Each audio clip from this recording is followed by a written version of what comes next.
Hi guys, నేను ఒక చిన్న కథ చెప్తా మీకు వినండి. అనగనగా ఒక ఊరిలో దట్టమైన అడవి. ఆ అడవిలో ఒక రైతు నడుచుకుంటూ వెళ్తున్నాడు. వెళ్తూ అలాగే వెళ్తున్నాడు.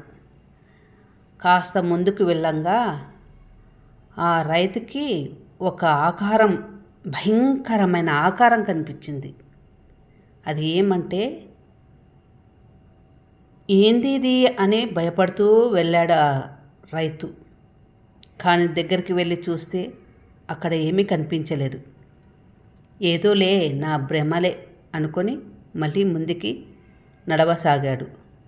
కాస్త ముందుకు వెళ్ళాడు. మళ్ళీ